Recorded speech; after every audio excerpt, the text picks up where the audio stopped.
This property's been in our family for many generations. When I met Jared and talked to him for a couple hours at the house, I knew that he would be the contractor.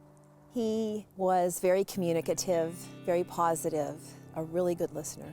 So we started small, and it was a good way to kind of see how he worked, who his crew was. I was just really impressed with everything. Because of the quality of construction, because of the quality of people that we've had on this property for the last almost year, we feel that we can pass a really powerful legacy onto our kids, something that they can appreciate, that is timeless, that means something to them. They're all excited for the legacy that can be theirs someday. So it's just been a wonderful experience.